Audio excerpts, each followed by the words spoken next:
Good morning. Welcome to Just for Today, our time of eclectic reading, sharing of perspectives, meditation, and prayer. I am Reverend Rafe Ellis, Senior Minister and Spiritual Leader of the newly joined Centers for Spiritual Living Communities of Columbia and Greater Baltimore. Today is September 23rd. And this morning, I noticed a book that I haven't picked up. I don't think we've read from this one, and it called to me. It is called The Bill of Obligations, The 10 Habits of Good Citizens by Richard Haas. And it was gifted to me by a member of the center. And I opened it up to page 29, and this is where my eyes landed. The problem, however, is that for many, upward mobility has become more dream than reality. Discrimination, be it based on race, gender, ethnicity, religion, sexual orientation, age, or something else, persists and blocks opportunity. But inequality of opportunity goes beyond specific acts of discrimination and also reflects unequal access to quality education and other resources, financial and otherwise. So how in the world do we extract something spiritually uplifting from that? Well, for me, that's the process of reading through a different lens, right? And even as I read that, I'm recognizing that this is talking about conditioned reality, and it's absolutely spot on. I'm not denying the reality of an earth condition. And what if we read it with the curiosity of what is here that isn't being said? Where's the spiritual antidote? Where is the spiritual healing available in what is actually being written? Right? And so then maybe we can read it, what's being written, with a subtext going on, with the solution being part of what we're actually reading.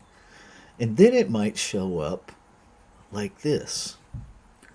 The problem, however, is that for many, upward mobility has become more dream than reality. Now, I can just take that one piece and flip it. Reality at the spiritual level. There's only one reality. And so then it calls me to what is operating in thought that is blocking the full experience and manifestation of the absolute reality of wholeness, of abundance, of creation itself. Not what's blocking that in your consciousness or my consciousness, but what is blocking that in thought, period. Right? To take us to that oneness that we so quickly say we support. Well, here's an opportunity to support it. Right? So what is that thought? Discrimination. What thought even creates discrimination? Or does it even matter? Or maybe we just go straight to recognizing that all thoughts of discrimination come from separation. And then we focus on finding all of the places in our own belief system, in our own activity, in our own thought, where we separate and work on healing that with the understanding that every time we do that, we heal the whole. Right? To really just dive into the harmonious operation of one. Right? And we could go on, right? All of these labels, race, gender, ethnicity, religion, sexual identity, age, or something else, we're all individualized expressions of one thing. And we need language and we need labels in order to be able to talk to one another. And we also have the opportunity to stop using those labels as a platform for separation. That's an option when we choose it, right? It's always an option, but when will we choose it? When will we catch ourselves separating? Right? These are just labels of how the infinite is expressing. Never separate from itself. And when we heal that, that I was fishing one day and, there's no sameness in one, and there is no separation in differences. And I keep coming back to that because everything in this earthly realm teaches us the opposite. Right? And then it becomes problematic because part of the lie of upward mobility is upward mobility. See, the very idea is based on a hierarchy. And when we return to one, there is no hierarchy in one. Right? There's enough for everybody. And everybody is one. And so the whole idea of all of this, that persists, the inequity, doesn't mean it's not happening on planet Earth, because it is. But underneath, what's actually happening? What's happening is the outpicturing of a belief in separation. And so what if we collectively went right to the core? Right to the core, and really held ourselves accountable to do the spiritual work, to do the mental reframing, consistently reminding ourselves, and then living the harmonious operation of one. That would mean we have to stop our indulgences of separation.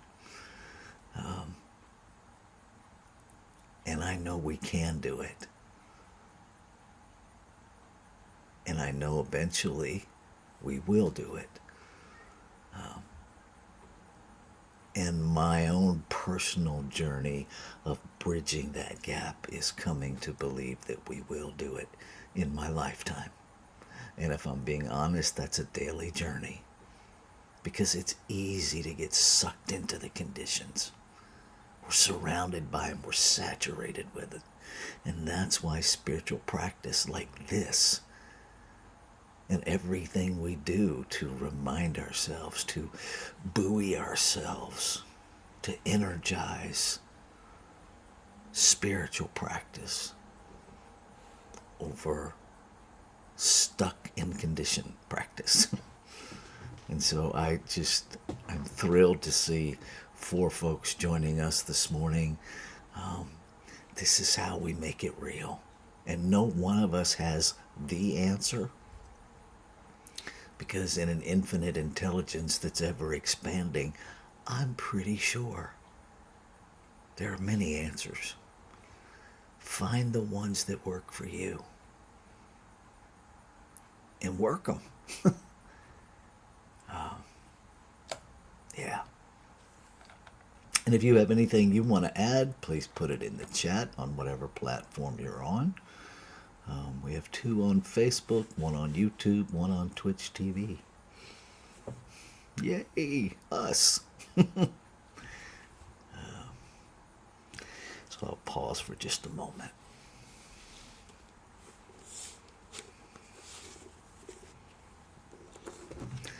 Okay, so I'm going to take us into our time of meditation. It's a 5-minute practice time to just be present with what is. And I will offer you the simple contemplation what is available in my own thinking to heal in terms of separation. What's available to heal? And just be with that inquiry for the next 5 minutes. See what comes up for you. Here we go.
And so with this breath, I recognize one reality, one whole, one body, one substance that is the one source, expressing itself as life, as creation, infinite intelligence expressing individualized, infinite possibility continuously expressing out of itself to expand its experience of itself, and yet never separate from itself, never used up by the infinite ways it expresses, rather expanded, known by so very many names, and yet the essence of it nameless. Nameless. Because it already is beyond a name. It is beyond a definition. Unlimited. And so I recognize it as all names and no name. I recognize it as changeless, infinite possibility that constantly expresses itself in the multiplicity of form. Changeless because it already is everything. And yet it seems to change with every new expression. And so that very idea of change, of separation, comes into my awareness to be reconciled, to bring together the limitations of human language and the perfection of unlimited spiritual truth. To hold both on the agency of creation itself. To know truth as I live into an undefended, vulnerable, open experience of humanity. That with each breath, I am aware that consciousness is experiencing itself, is experiencing this human realm, is experiencing relational interchange, all as everything in form. That consciousness itself is experiencing itself as a speck of dust, and as the vacuum cleaner that sucks it up. All consciousness expressing, never separate. And so in each moment when I catch myself being in separation in my thoughts, I now have this moment to reference, to recall the absolute one, the absolute wholeness of life, to remind myself, to remember, to bring together the members that I have separated myself from, to remember us as one, to speak. For me is to speak for all. To hold Tazzy as he has his physical stuff is to hold us all, to truly be inclusive of every aspect and expression of one.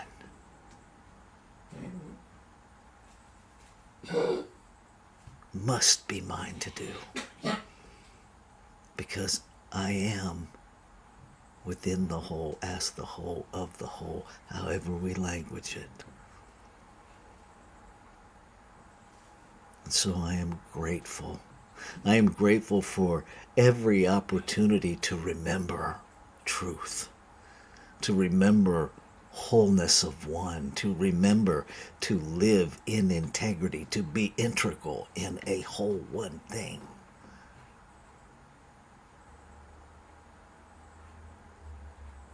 Grateful that the activity of law never tires of me remembering and speaking it back into the activity.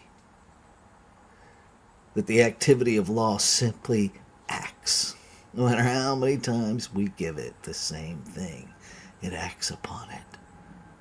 No matter what we give it, it acts upon it. No more denial. No more blame. Recognizing law acts on what it is given.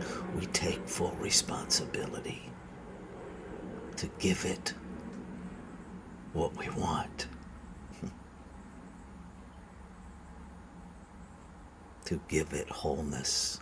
To give it a mental picture of the harmonious operation of one. And then, in that reciprocal relationship, to be. Simply to be. I am so grateful. So it is from this gratitude, knowing it's a done deal. It was a done deal before I even opened my mouth. Done. So I let go. I let go of anything and everything that would impede the full expression and experience of the word spoken. I let it all go. Ashe. Shalom. Aho. Amin. Amen. And so it is. Namaste.